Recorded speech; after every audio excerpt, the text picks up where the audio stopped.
Thank you. It was the night before Christmas, north of the house. Another creature was staring at even a mouse. The children were nestled, all snug in their beds, while visions of sugar plums danced in their heads.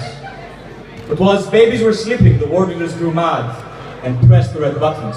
How sad, how sad. Launched from the submarines, the bombs flew north, east and west, engulfing the world in a radioactive mess.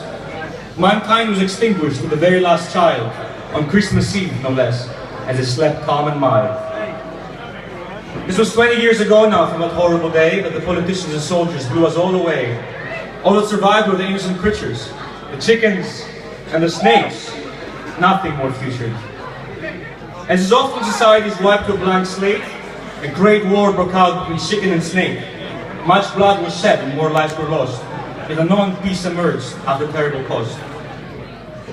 They rebuilt the world with their own specifications and eventually came together to found a new world nation. What it became would be alien to your eye. The planet was ruined, fiery and volatile. Like all new societies, it needed a god. Someone to quench the cause that walked on. The only other being to have survived the ban was a mutant hybrid, half snake and half man. His name was Polyself.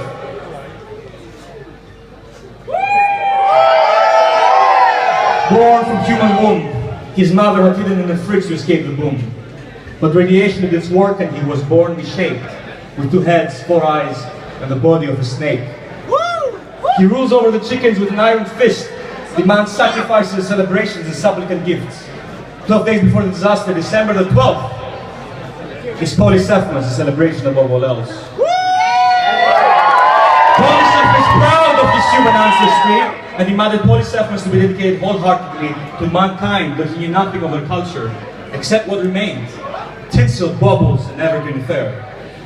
For it was on Christmas Eve, remember, that the atom was split, 2 decades ago now, when all Earth was alit, with heart-stopping gamma rays bouncing around, raising Everest, the pyramids, and New York to the ground. Polis of any subject saw only the decorations and assumed that this was humanity's dispensation.